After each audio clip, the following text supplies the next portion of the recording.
and gentlemen, welcome to Chevy Chase Country Club, Glendale, California. This is a special honor for me and my family to host you here tonight. Weidner Foundation, I've been on the board of Weidner Foundation. I have lost count, I think 15, 16, 17 years now, since 2006. And it has a special place in my heart and my family's, because from the very beginning, the person who actually introduced the foundation to me is here tonight, and I'm always grateful to him, Dr. Larry Geraty. Dr. Geraty, please stand up. And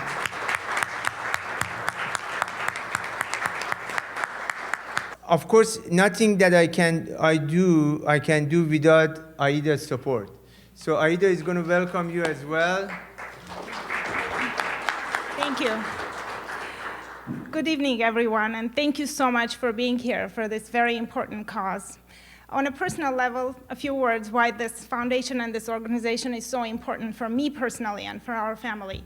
I'm a descendant of Armenian genocide survivor. My grandparents ran away from Turkey during the First World War. And then in 1946, were called by Stalin's Soviet Union back to Soviet Armenia. And then I appeared here after a long journey.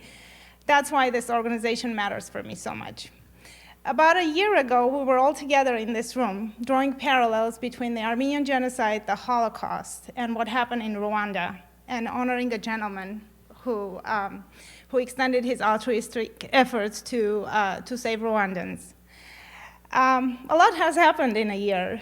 You know, about 120,000 ethnic Armenians were displaced from Artsakh because of genocidal policies of Azerbaijan. The war in Ukraine is raging as fiercely as ever. And of course, our memories are very, very fresh from the atrocities that happened on October 7th and the pursuing humanitarian crisis in Gaza. There's a lot of bad stuff happening in this world. There's a lot of pain.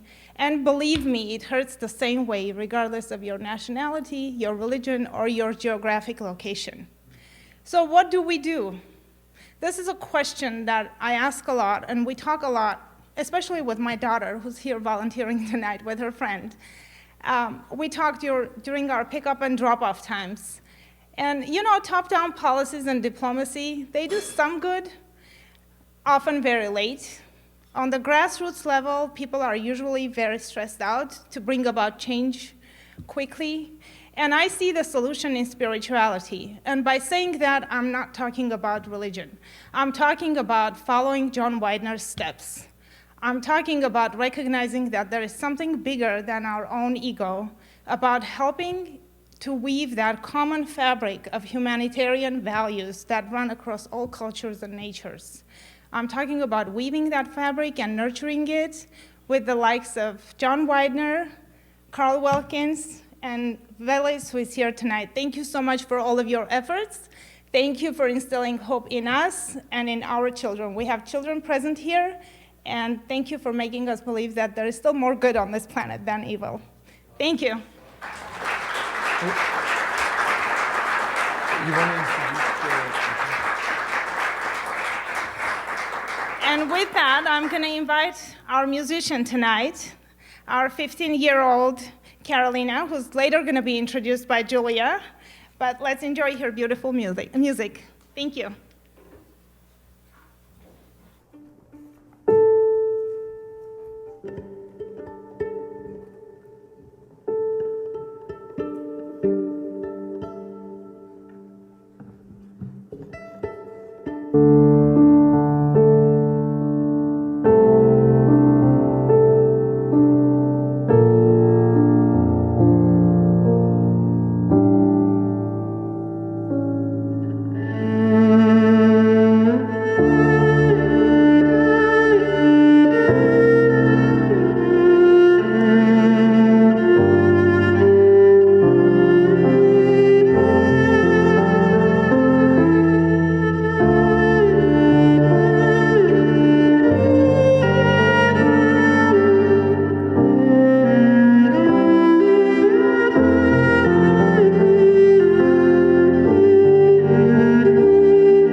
Thank you so much, Karolina. It's my pleasure tonight to speak to you a little bit about the person in whose name we are gathered, actually. The Weidner Foundation is an organization that wants to build a bridge from the past into the present. And so we begin by honoring and remembering the story of John Henry Weidner, in whose name we're gathered. Who exactly was John Weidner? Some of you may know his story, but some of you will be hearing about him for the first time this evening. Mordecai Paldil, the director of Yad Vashem, said of Weidner, "The deeds of this illustrious knight of the spirit are almost legendary." One of Weidner's right-hand lieutenants, a man by the name of Edmund Solomon Chait, who was Jewish and was a refugee and worked with him as a rescuer, said, "According to Jewish legend, the world is preserved because of 36 just men. If you meet John Weidner and believe in legends, you have met one." So who exactly was this man, John Weidner? Weidner was born in 1912, the son of an extremely poor minister in the Seventh-day Adventist Church. He had two sisters and one brother who died at the age of 16, unfortunately. Weidner had no desire to follow in his father's footsteps. His father and his parents were extremely poor, and Weidner wanted to be a wealthy entrepreneur, a businessman. After graduating from the seminary where his father was teaching in France, on the edge of the Swiss border, Weidner decided to launch a business as a textile salesman. Weidner, as he was growing up, I should mention, acquired some valuable skills. He disobeyed his father often and would go climbing on the Selev mountain behind the seminary where his father was teaching. And its treacherous cliffs and trails later became useful to him when he was a rescuer during World War II. When the Germans invaded Western Europe, they entered, they did a kind of end run around the Maginot Line in France and passed through the lowlands, Belgium, and the Netherlands. And they, after initially occupying all of France, they partitioned the country into two zones, an occupied and an unoccupied zone. Weidner and his oldest sister, Gabrielle, were at the time living in Paris, and they fled, along with hundreds of thousands of people who fled the city of Paris when the Nazis were coming in this great exodus. They fled to southern France. And Weidner had at that point lost everything in his little textile shop in Paris, and so he decided to just start anew in the city of Lyon in southern France, the unoccupied zone. Of course, the unoccupied zone in France was actually quite dangerous as well. It was under the control of the Vichy French government, which was basically collaborating with the Nazis. Nevertheless, it was a little bit better than being in the Nazi-occupied north. The city of Lyon was known at the time as being a kind of hotbed of resistance. But initially, Weidner did not start off as a member of the resistance. He devoted himself to humanitarian relief efforts. He was working out of a little shop actually just around the corner from where this photograph was taken in 1943. And he became increasingly concerned about the plight of refugees. See, when the Germans invaded, and even before the invasion, thousands of refugees were basically flooding into France from all parts of Europe, from Germany, from further east, and then many from the Netherlands as well. The French did not particularly want refugees in France, people who were not French citizens and didn't speak French, and so they began to confine these refugees in internment camps under appalling conditions. Before the Germans even began to deport people from these camps to the concentration camps, the death camps, some 3,000 people are known to have died from starvation and cold inside these internment camps. So these were appalling conditions. And many of these people were Dutch. The vast majority of them were Jewish. Weidner became increasingly concerned about their plight, and he began to think, well, maybe there's something I can do as somebody who actually speaks Dutch, because actually his family was Dutch. He had grown up in France, but he was a Dutch citizen. And so he received a certification from the French government, from the Vichy authorities, to basically enter these camps as a social worker to give humanitarian aid. He could bring food and clothing into the camps, and he began to do so. The stories that have emerged from these camps of Weidner's actions are that, he was the kind of person who would come home from the camps having given away his shoes or the socks right off of his feet if he saw somebody in need. Eventually, however, the situation became increasingly perilous for the people in these camps.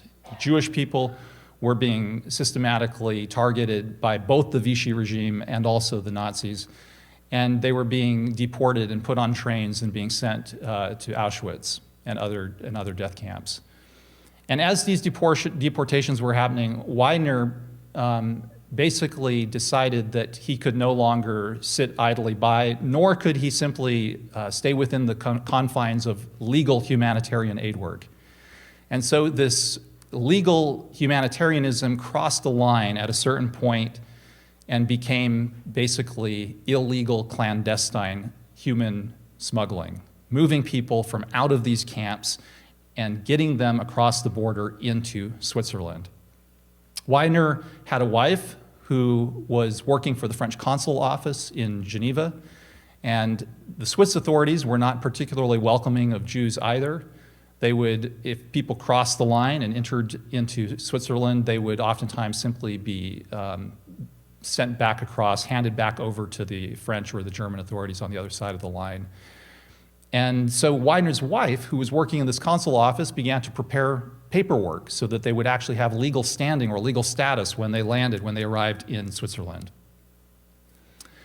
One of Weidner's routes was over the Salev mountain that he had come to know as a child. When the roads were filled with checkpoints and were so harrowing that it was impossible to safely pass on these roads, he would bring them through the woods and over the top of the mountain and lead them down trails over the Salev mountain. And then usually they would stay in hiding in a hut or in a farm, a barn somewhere, before being transported across the border when there was an opening. The Salev Mountain, actually, I had the opportunity to visit about 18 months ago. This is a photograph that I took up there in the mountains. And this is what it looks like from the top of the mountain, the plateau. There's stories about Weidner evading capture on this mountaintop plateau. At one time, he was making his way across this mountain and was spotted by some German soldiers or perhaps French gendarmes. It's a little bit unclear whether it was German or French, but they gave chase, and Weidner basically found a crevice in the rocks, crawled into a little underhang, and hid there until nightfall and dark, and then climbed down the rest of the mountain. As I said, he was helped by his wife, who is the second person in this line of photos, but he was helped by many others as well. The first woman that you see here is his secretary, Raymond Pilot, who was incredibly courageous and helped him right from the start. And later on would actually be personally arrested by Klaus Barbie, the infamous butcher of Lyon, and endured torture and was sent to one of the concentration camps, but survived that ordeal. The two gentlemen that you see further to the side here are Edmund Chait, who I mentioned earlier, who I quoted from, who was himself Jewish, who had the opportunity to escape to safety in Switzerland, but said to Weidner, "No, I want to stay and work with you." He was also helped by his other lieutenant, Jacques Rennes, who is also seen here in the photograph. And by the end of his operation, there were probably about 300 people in Weidner's network in total who helped in various ways, at least occasionally, but about 30 people who were really full-time devoted members of this escape and rescue operation. In the end, it wasn't only an escape operation. Weidner, at a certain point, was financially broke. In the early stages, he was getting a lot of financial support from the Dutch consul offices who were helping to bankroll these rescues. There was a lot of money involved with getting false documents for people, papers, paying off human passeurs or smugglers. The Nazis eventually closed down the consul offices. or arrested many of the consul figures. And so Weidner is going broke himself, spending every dime he has to pay for these rescues. And eventually he makes his way to Geneva and makes contact with a prominent figure in Dutch society, the man who you see here on the screen, Wissertehoft, who later became the first head of the World Council of Churches. Weidner approached him and basically said, can you help to raise money for this escape operation, financing from people here in Geneva? Wissertehoft agreed, but he said, I want you to help me with an operation that I have. Wissertehoft had come up with a scheme to smuggle microfilm intelligence in and out of the Netherlands. But his problem was he didn't have any reliable people on the ground who could transport this microfilm. Weidner became the lead courier of microfilm for this operation known as the Swiss Road that transported huge volumes of intelligence, usually concealed in pens or in toothbrush handles and things of this nature. In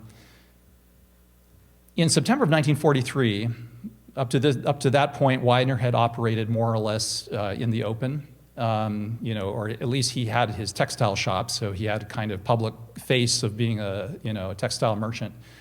But in September of 1943, the Germans basically came to arrest him. He was tipped off that that they were there, and at this point he went into hiding. What you see on the screen are copies of some of Weidner's false documents, the false papers that he used, including his aliases and the kind of unconvincing disguise he did, which was growing a mustache and putting on these glasses, which he had no need of.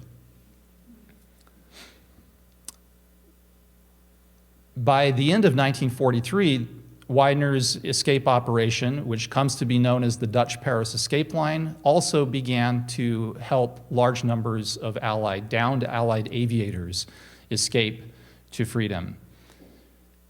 The aviators were brought generally from, there were two basically routes here for this escape line. The one was people fleeing the Netherlands, passing through Belgium, Paris, basically being smuggled from safe house to safe house in Weidner's network to Lyon, to Annecy, then Cologne, and finally over the border into Switzerland. But the other route for people who were trying to make their way actually out of Europe was across the Pyrenees Mountains into Spain. If you wound up in Switzerland, you were kind of stuck there for the rest of the war. It was a landlocked nation. So people who were attempting to join the Allied forces, young Dutchmen known as Englandvaarders, or Allied aviators who were trying to escape, they would go this other route. They would make their way to Toulouse, and then guides would help them slip across the border.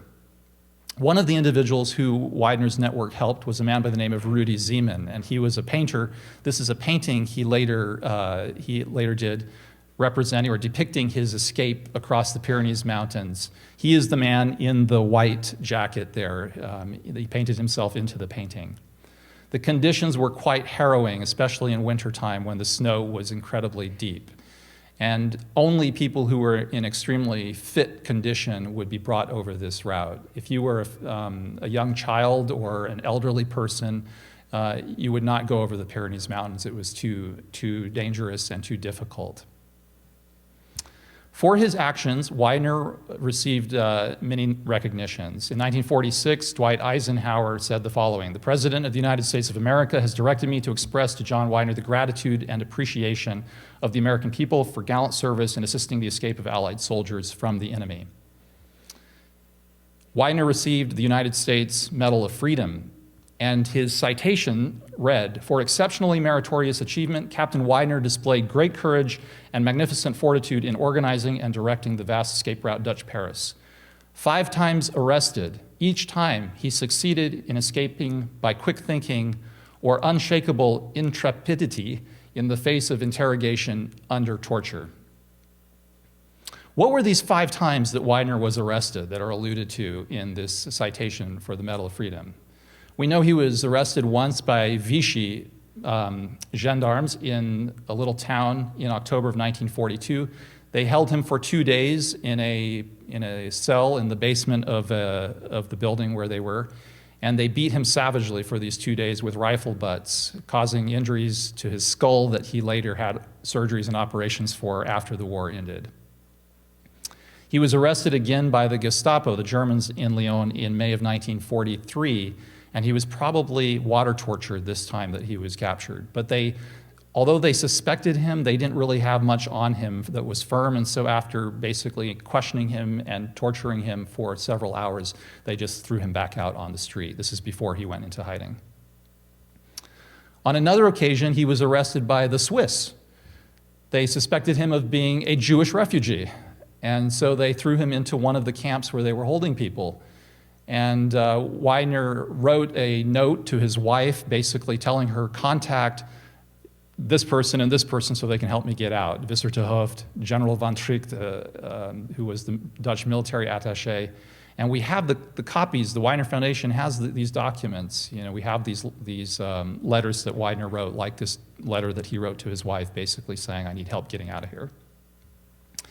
He was arrested again by a French policeman when he and another gentleman had just crossed the border from Switzerland back into France. They were about to go on a mission, and the policeman spotted them, and he immediately seized them. And Weidner basically said as they were being marched to a police station, and Weidner feared the worst if they were, held there, Weidner said to his friend, run. His friend froze and didn't run, but Weidner sprinted for the border, hurled himself over the barbed wire, got caught in the barbed wire, and was cut badly as he tumbled onto the other side, but made it onto the Swiss side of the border.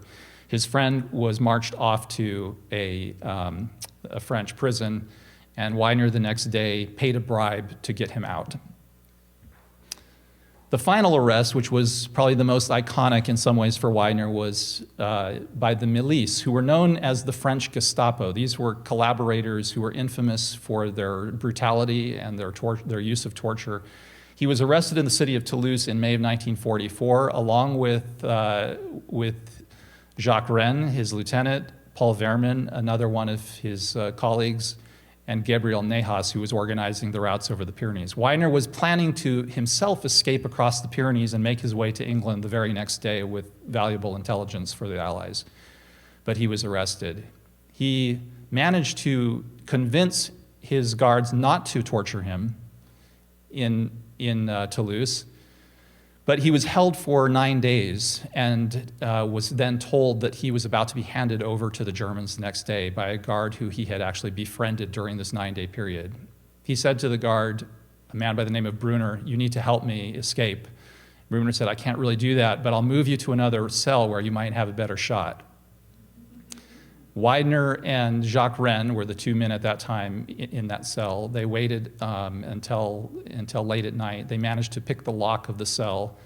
They made their way down a hallway past sleeping guards. They entered a room, an office space. They went into this office space, and they sat beside the window and waited until precisely 6 a.m. when the curfew in Toulouse came to an end. And they opened the window, and they jumped out of the window from about a distance of 15 feet onto cobblestone below. And miraculously, neither one of them suffered injuries, and they ran. There was a catastrophe for Weidner and the Dutch Paris escape line in February of 1944. A woman by the name of Susie Cray, who was a member of his escape line, was captured by the Germans and was under questioning, gave away names and addresses. And about 100 people in Weidner's network were rounded up and captured. About 30 of them wound up dying in concentration camps. One of the individuals who was captured by it was actually French who captured Susie Cray, and then they handed her over to the Germans. One of the people who was captured in these kind of rolling roundups that followed the arrest of Susie Cray was actually Weidner's sister, Gabriele Weidner, who he was extremely close to. She was arrested on a Saturday morning when she was worshiping along with others in the church in Paris where she was a secretary and worked. She was pulled out of the back pew of the church, actually. Somebody came and basically, two Gestapo agents came into the entrance of the church and asked for her by name. The greeter at the door of the church knew that this was trouble and said, she's not here today. But another overly helpful church member overheard the conversation and said, oh, no, she's just inside. Let me go get her. Gabriele Weidner was marched away by the Gestapo, and she was held in Fresnes prison on the outskirts of Paris until the very last days of the occupation. And literally just about 4 or 5 days before the liberation of Paris, she was put on a train known as the Last Convoy and was deported to Ravensbrück, which was a concentration camp for women in Germany, north of Berlin, where she endured a terrible ordeal. And in the end, she survived the liberation of the camp by Russian soldiers, but died days later from the abuse and the atrocities she had endured there. Weidner's story doesn't end with the liberation. He actually, at the point where Paris was liberated, was flown to London, where he was asked by the Dutch authorities to become the head of the Dutch Secret Service for all French territories. And so Weidner became actually a man in uniform, and for the next 2 years, he basically worked for Dutch intelligence in the Dutch Secret Service, pursuing and hunting Nazi collaborators. Weidner's escape line wound up rescuing or helping across international borders somewhere in the range of probably 1,000 to 1,200 people. And in a kind of ironic karmic symmetry, this is almost the exact same number of people who he and his office arrested and sent back to Holland to be tried for their roles as collaborators with the Nazis. He received a number of awards and recognitions early on, and in fact, Weidner, in all likelihood, was the most decorated Dutchman of the entire war. He ended up, in 1955, immigrating to the United States, really to escape the traumatic memories that haunted him in Europe. He said he couldn't go back to the church where Gabby was arrested without being traumatized thinking of her. So he immigrated to the United States in 1955. He wound up actually opening a small health food store in Pasadena, and he lived just here in the Glendale, Pasadena area, basically was a relatively unknown person. You know, when he first landed here in America, he started off selling muesli out of the trunk of a borrowed car. But eventually, you know, he had a business. And it was in the late 1960s and early 1970s that Weidner began to receive some recognition for his work through the publication of a book by Herbert Ford, Flee the Captor, and various news stories that appeared. In 1978, he was honored at Yad Vashem as a righteous among the nations. And one of his last and final legacies was, before he died in 1994, was actually to help create the Weidner Foundation, thanks to his friendship with Larry Geraty and with others. And at this point, you'll hear more about the Weidner Foundation. Let me end my remarks by simply closing with a statement from Rabbi Harold Schulweis at John Weidner's funeral. Rabbi Schulweis said the following: John Weidner presents us with a hard mirror. Would I rescue a pregnant woman, a hungry or homeless child, an aged, frightened couple, provide them with food and shelter, dispose of their refuse, and care for them in their sickness, knowing that doing so might bring disaster upon my family from Nazi pursuers and their informers? The rescuer's goodness shakes the foundations of my claims to virtue.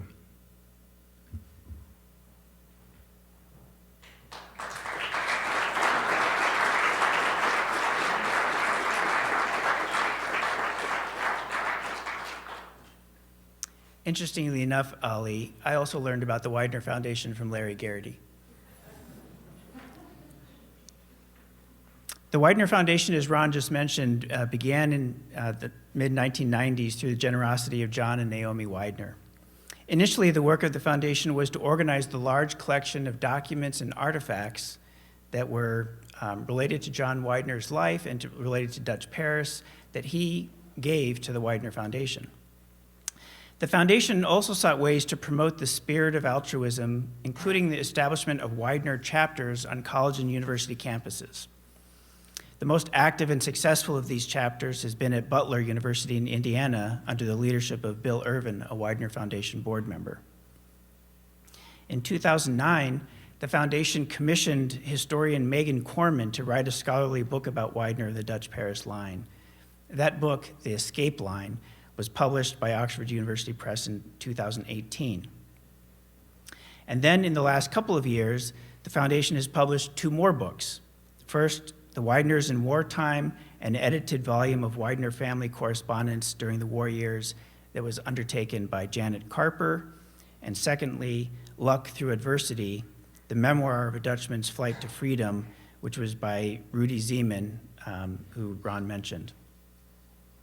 All of this work of the foundation has been for the purpose of spreading John Weidner's story, but more importantly, for spreading the spirit of altruism that Weidner's story exemplifies. During Weidner's life, it had been a dream of his to initiate a humanitarian prize. And so 2 years ago, to commemorate the foundation's official 25th anniversary, the foundation fulfilled Weidner's dream by establishing the Weidner Rescuers Prize. The Rescuers Prize is awarded to living persons who have risked their lives to save others in ways that recall the actions and the spirit of John Weidner during World War II. There are 4 criteria for the recipient of a Weidner Rescuers Prize. First, acted repeatedly or over an extended period of time. Secondly, acted at significant risk to their own lives. Thirdly, acted using nonviolent methods. And fourthly, acted to save the lives of persons faced with genocide, ethnic cleansing, political repression, state-sponsored violence, human trafficking, or religious persecution. Last year, the first prize was awarded to 2 courageous people who put their lives on the line repeatedly to protect the lives of Rwandans during that country's 1994 genocide. The first of those recipients was Damas Gasimba, the founder and leader of an orphanage in Kigali, and the second was Carl Wilkins, an American aid worker who was the only American who remained in Rwanda after evacuation orders and who worked with Gasimba to save the lives of more than 400, mostly orphans, but also other Tutsis who escaped to the orphanage and were hidden in the orphanage. You're going to learn in just a bit about tonight's prize recipient. The chair of the Weidner Rescuers Prize Committee is Michael Besançon, the son of Guillaume Besançon, who escaped from occupied Holland with the help of John Weidner during World War II. Michael also then met John in California after Weidner emigrated to the United States. On behalf of the Weidner Foundation Board, I want to publicly thank and acknowledge the hard and unpaid work of 2 remarkable executive directors. Kurt Ganter, for many years, steered the Weidner Foundation to accomplish its mission, and now Ron Osborn is valiantly leading the foundation to a future that needs courage and altruism more than ever. Thank you, Ron.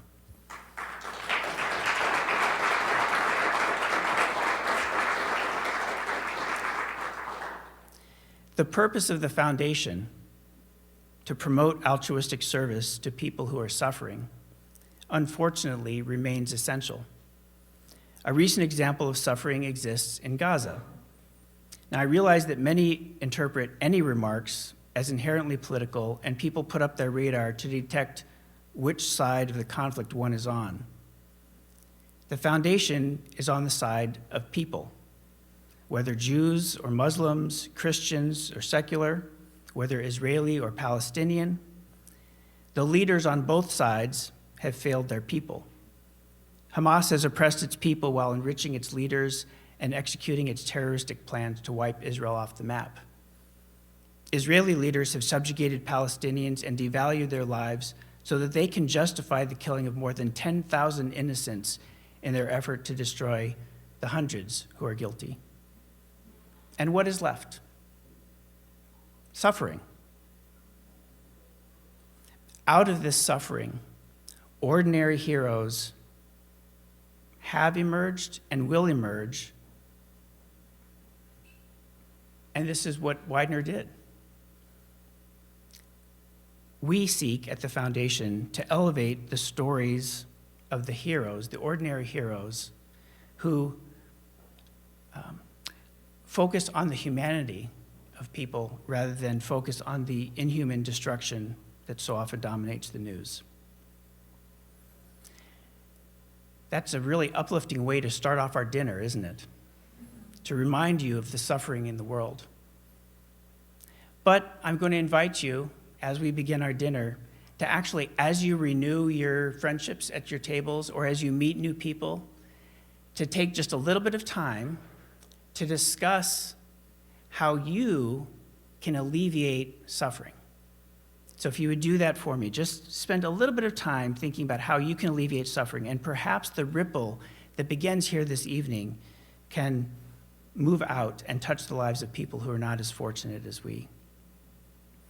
The Weidner Foundation is committed to continuing to find creative ways to share Weidner's story with the world and to advance our mission of cultivating selfless and courageous action in the spirit of John Weidner and the Dutch Paris Line.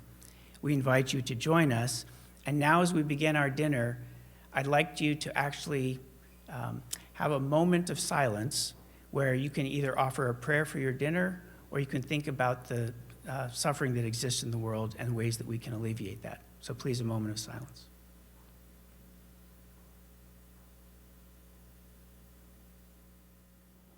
I do have one. Last year, when this event was here in Glendale, I was mayor. This year, I rotated out of the mayorship, and as I like to tell everyone, and as my wife likes to remind me, the only thing better than being mayor is when you're no longer mayor. But fairly soon, we'll rotate back into that position. But regardless, it's wonderful to have all of you in Glendale. How many, by a show of hands, are visiting Glendale for the first time? All right. Well, everyone else, you know how wonderful the city is, so I don't have to brag about it to you. But it is very special to have these types of events here in Glendale because we are a very unique community. For those of you who may not know a lot about Glendale, we're the 4th largest city in Los Angeles County. And what's even more impressive is that over half of our residents, more than half of our residents, were born somewhere other than in the United States. And that's probably the statistic I'm most proud of, serving on the city council, having served as mayor. Because what that tells me is that people who live in Glendale could have lived anywhere they wanted to, wherever they came from, be it Armenia, Iran, various countries in Asia, Latin America, Europe, Africa. They chose Glendale as a place where they can make their dreams come true. And we're very privileged here in the United States, but we're also reminded, particularly on evenings like this, that not everyone shares the same privileges that we do here in the United States of America.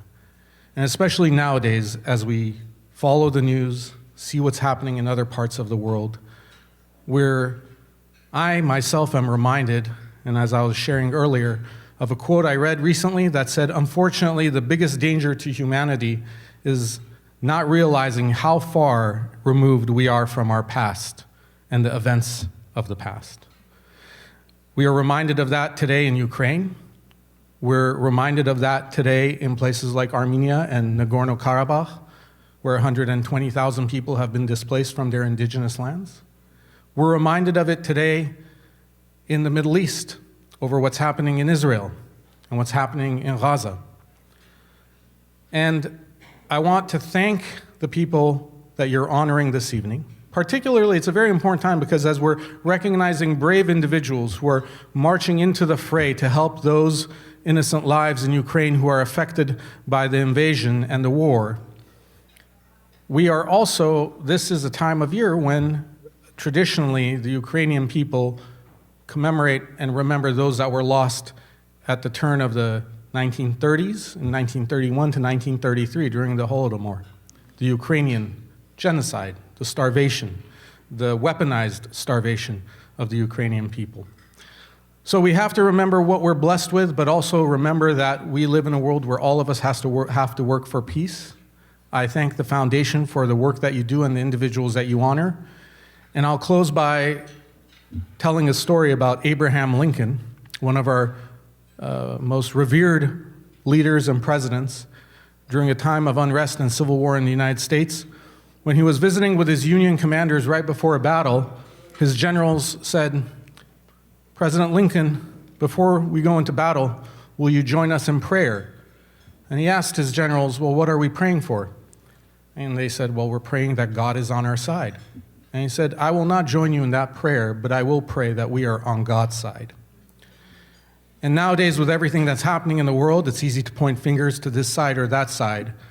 But let us ask ourselves whose side we are on, and not whether God is on our side in the actions that we sometimes try to rationalize as being just or righteous towards our fellow men. Thank you very much for coming to Glendale. God bless you in your work. Thank you, Ali, for the invitation, and I hope to see you all again in Glendale again soon.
Good evening, ladies and gentlemen.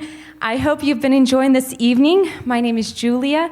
My husband and I had the pleasure of coming here all the way from Florida just to be here today together with you. I have the honor of introducing the award recipient today. But before I do, I would like to share a few words about our incredible musician today. Have you enjoyed this music so far?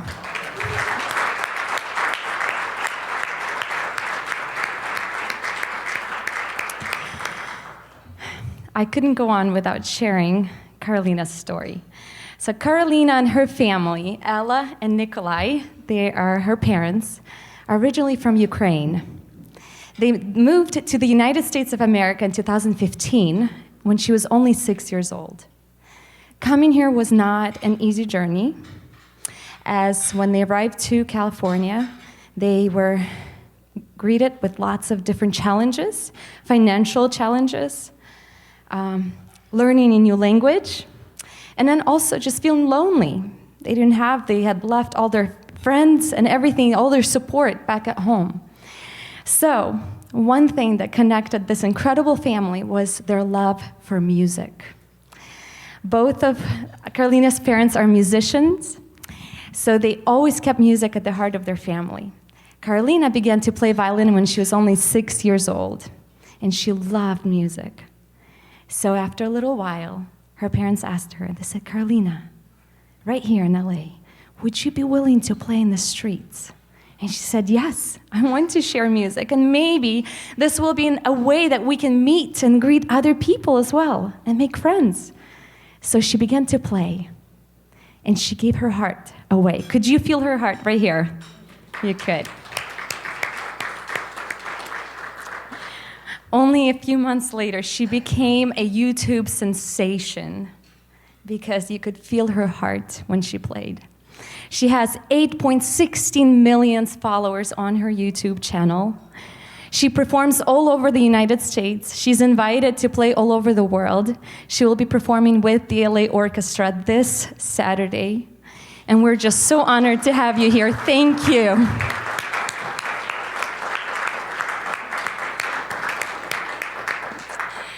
A few more words about the music she played. So the first piece that she played is for Schindler's List. The second one is called Sadness and Sorrow.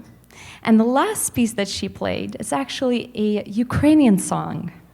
We know it as the Carol of the Bells, and absolutely love the song, but it was written by a Ukrainian author, Mykola Leontovich. Thank you. So thank you so much for performing it so beautifully. This next person I have the honor of introducing is a very special person, and I'm a little nervous because I want to make sure I share so much about him.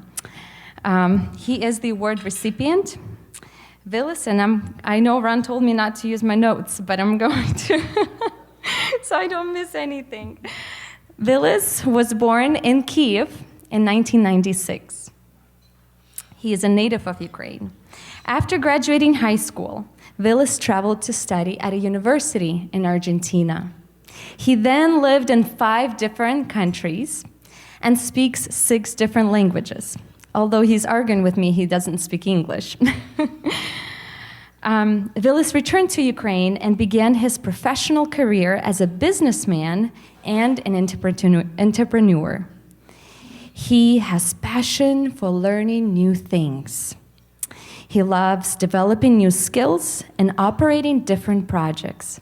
On November 21, 2021, he married the love of his life, Aida.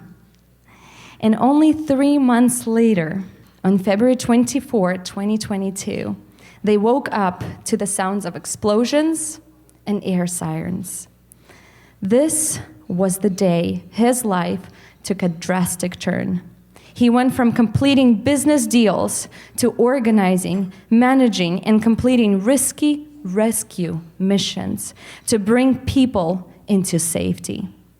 It is worth mentioning that Vilis is actually also a resident of Latvia, and he could have left Ukraine, but he decided to stay, and not only stay, but to risk his life to save others.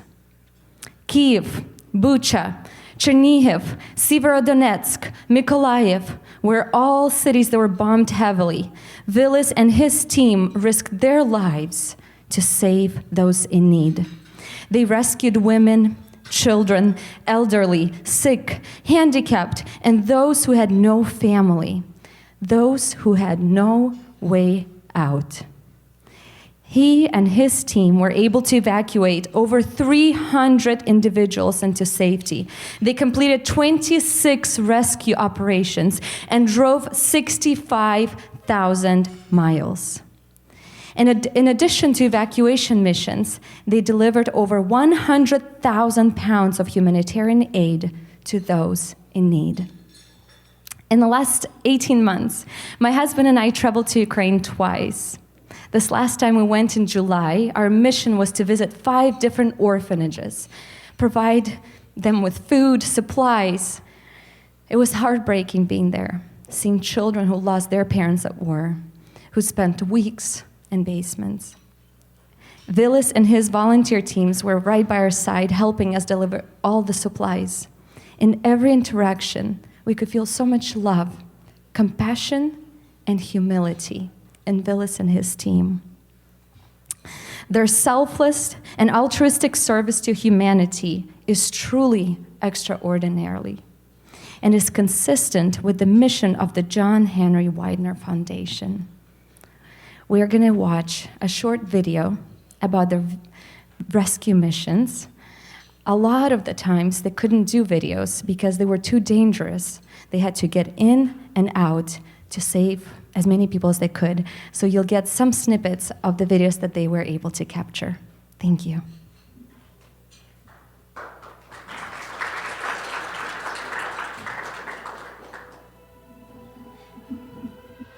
The Russians were launching airstrikes across the nation.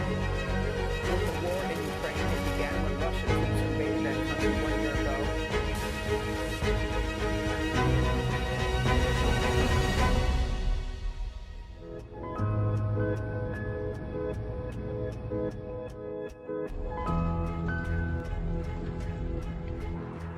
У нас невеличкий перегруз.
Elie Wiesel once said, "The opposite of love is not hate, it is indifference."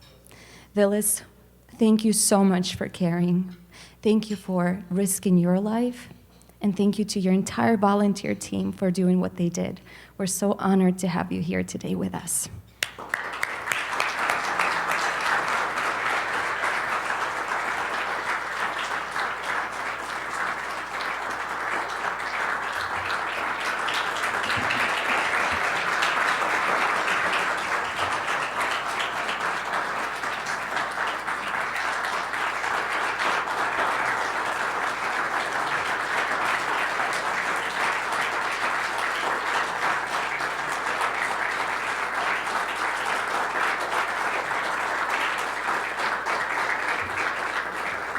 Thank you. Thank you for opportunity to represent today the hundreds and thousands of people of Ukraine. Thank you for can share you the stories of my life and stories of life of the people who still suffering in Ukraine. The war started on 24th of November, and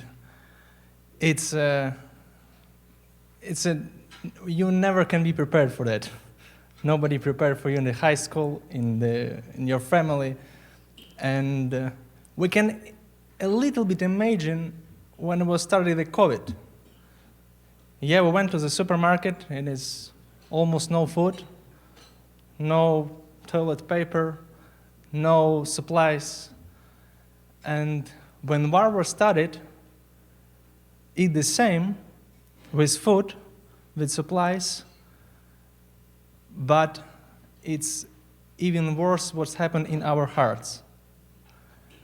And in the same day when war started, I evacuated my family, parents of my wife, to Romania, and then I feel I should stay in Ukraine because I can leave in whatever moment, so I should be here. And in those days, I bought a lot of food, put the gasoline in the cars, and then God put in my heart, you should go to Kyiv. You definitely should go to Kyiv. I said, okay, how? I don't have a van. Probably I need some big transport for go to the Kyiv for evacuated the people.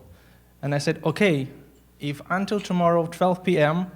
I will find one bus, I will go to the Kyiv. And until 12 p.m. I found 2 buses and 3 drivers. And I said, okay, that's more than enough to do it. So at 5 o'clock, around 5 o'clock p.m., we started to start our trip to Kyiv. For you understand what is going on in that moment, it's hundreds of kilometers of line of the cars. Because when you pass the new city, they started checkpoints with the military, with police, who check your documents, who check who you are, who check if you're not Russian, if you're not do the collaboration with them. So it was a really long trip. But when we come to Kyiv finally, go to the Kyiv, it was easier than go out, because thousands and thousands of cars try to leave out of Kyiv, and the cities try to go near to Romania or Poland. So when we come to Kyiv, we evacuated. The first trip was 22 people, and we start to go back. And in that trip, we saw first miracles that we're on the right way. And so we go to Chernivtsi. When I moved only 2 months before the war was started, it was a very good decision. And city, next city, next city, and you have checkpoint, checkpoint, checkpoint. Thousands cars waiting for the check your documents and check who you are and check what you have in your car. It takes a lot of time. But God put in our hearts, brave. Just go like a police. Just go quickly and go directly in the opposite line, yeah? And drive through the checkpoints and say hi to them. And we do that. Okay.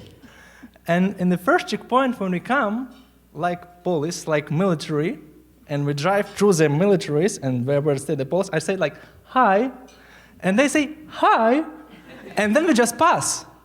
It's like, okay, I like it, it works. And then second checkpoint, and we do the same, and they say again, when I say hi, and I say hi, and we have 22 persons which we evacuated, and 4 of us. So in each checkpoint, we didn't show any documents.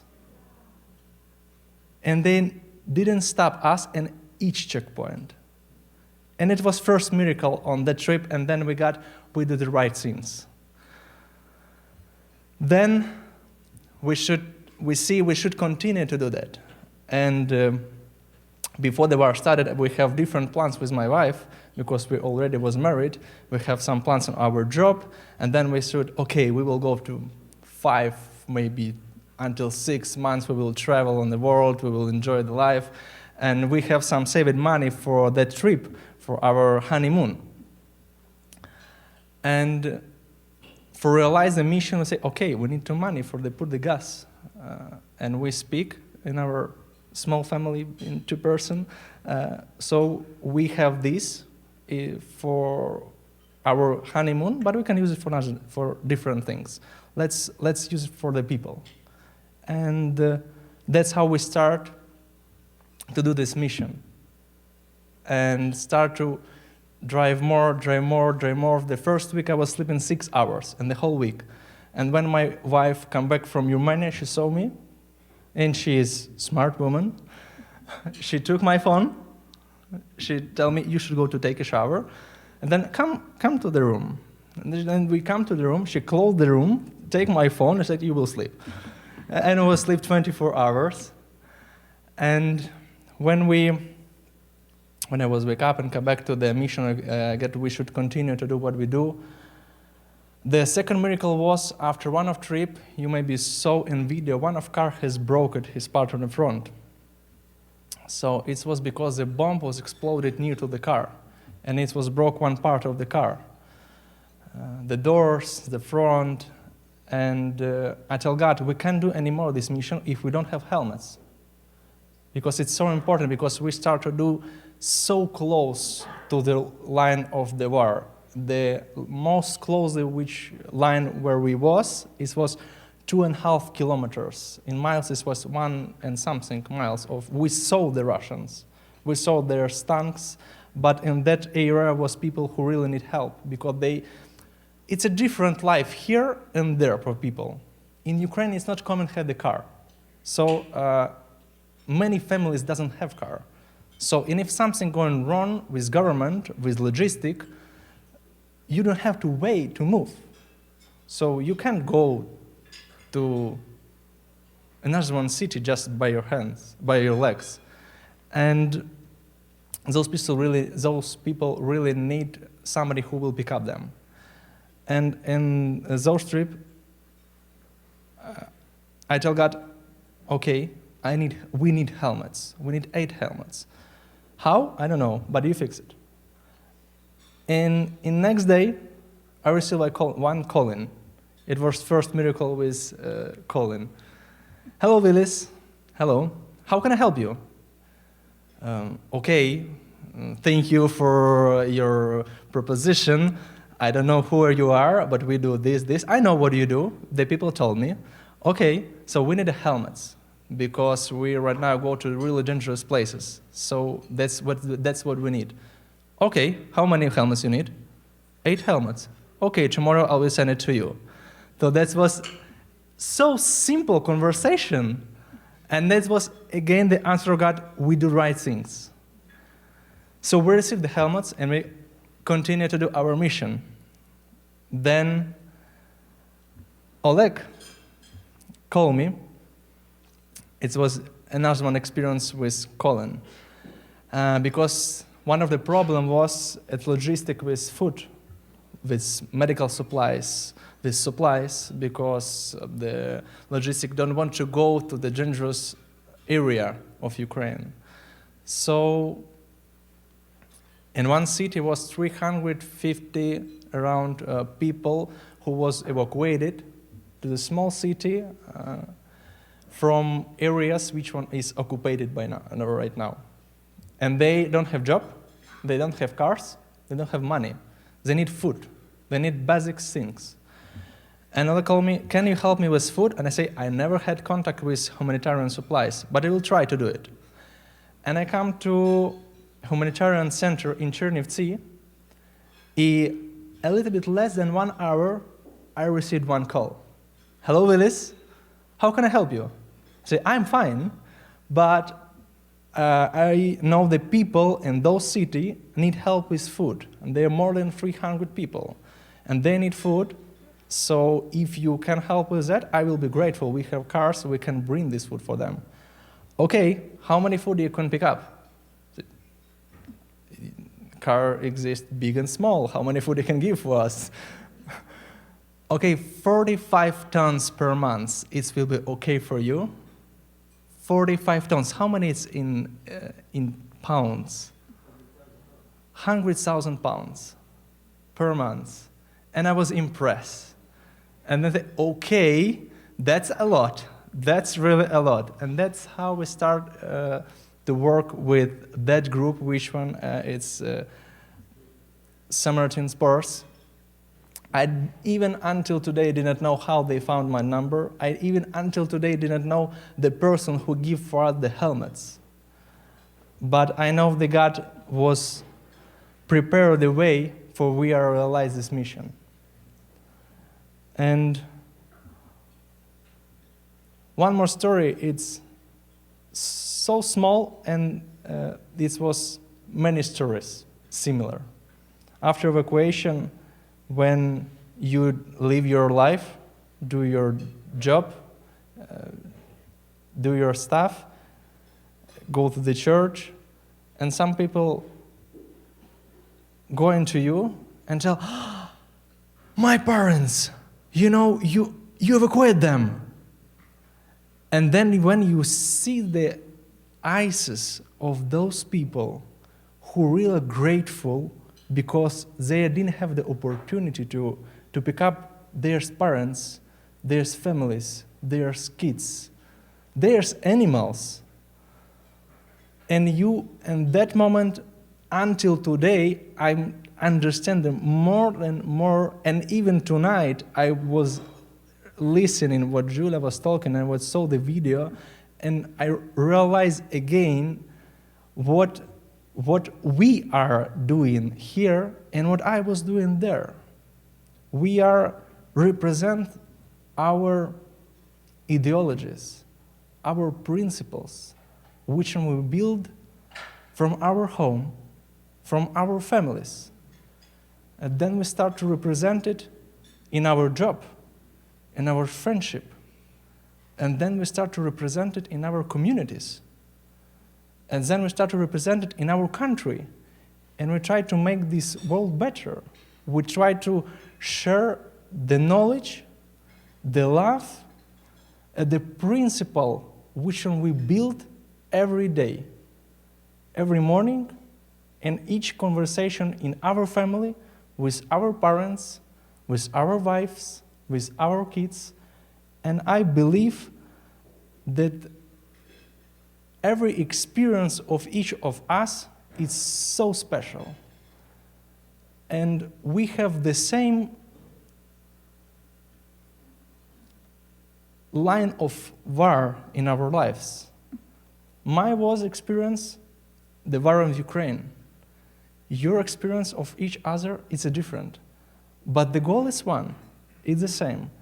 It's share principles, it's share your belief, it's share your best what you have for make people around you more happier and be more happier.